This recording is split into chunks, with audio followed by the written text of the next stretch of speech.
France is not unbeatable. They just haven't been beaten the right way yet. And there's a difference, because every team that's tried to match them physically, press them with chaos, or sit deep and absorb, they've all lost. The ones who came close had something else. They had a specific understanding of where France actually breaks. Not where they look weak, where they actually break. The 2022 World Cup final is where you start. Not because Argentina won, but because of what happened at the 41st minute.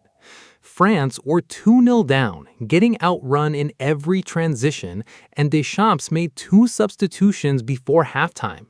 Giroud off, Dembele off, in a World Cup final. That's not a tactical adjustment. That's a manager who walked into the second half with no plan and had to burn his options before the game was even half over. Thuram and Kolo Muani came on, Mbappe exploded, and France dragged it to 3-3. And you know what the media called it? A comeback, a testament to French quality. What it actually was, a team that forced their own coach into panic mode in the 41st minute of a final and still nearly won. That's not dominance, that's chaos management. And chaos management has a ceiling. Now, stack Griezmann's retirement on top of that. He left the national team in September 2024. And the hole that created is not a personnel gap, it's a structural collapse. Griezmann wasn't a goal scorer for France, he was the wiring. He dropped between the lines, received under pressure, turned, and unlocked everything behind him. He was the reason Mbappe got usable balls in dangerous positions rather than long, hopeful passes from deep. Without him, Tchouaméni and Camavinga, talented as they are, become a midfield that moves the ball sideways. They don't connect. And when Mbappe doesn't receive connected passes, he becomes a spectator who occasionally sprints. Brilliant, isolated, and ultimately harmless. Which brings us to the Real Madrid problem. And this one is darker than most people acknowledge. When Mbappe moved to Madrid, the expectation was that playing at the highest level every week would sharpen him. What actually happened is messier. He spent his first season there fighting for space in a system that wasn't built for him, forced into a central role that doesn't match his instincts, unable to drift left the way he's done his entire career. That positional identity crisis didn't stay in Madrid, it travels with him.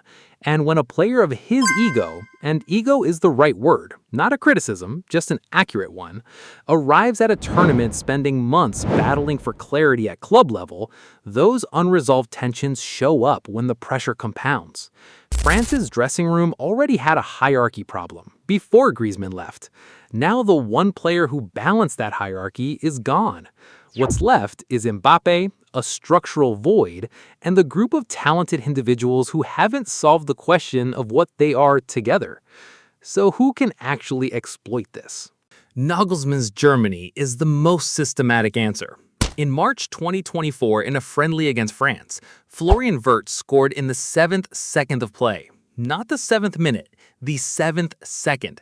That goal came directly from Germany's counterpress. The moment France gave the ball away, 5 German players compressed the space in under 3 seconds. It wasn't luck. At Euro 2024, Germany applied the same controlled aggression against Spain, hunting second balls and forcing turnovers in dangerous positions. Against a France side whose midfield no longer has a genuine connector, that press finds a target every single time. Portugal's route is different and, honestly, maybe more dangerous. Euro 2024 quarterfinal, France versus Portugal. 90 minutes plus extra time. The score was 0-0. France, with all their attacking talent, could not score against a Portuguese side built around Vitinha and Bruno Fernandes controlling the midfield tempo.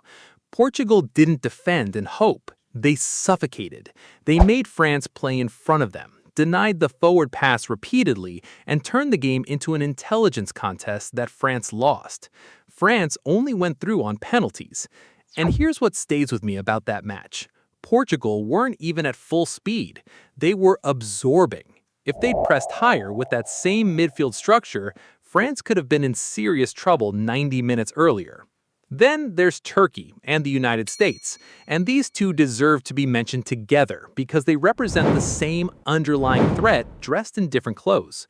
Turkey, built around Barış Alper Yılmaz's physicality and Arda Guler's intelligence, plays with emotional momentum as a tactical weapon. Against Austria at Euro 2024, Guler's deliveries created 2 goals. The first came after 57 seconds, the fastest knockout goal in Euro's history. The crowd noise in that Leipzig stadium was a physical force.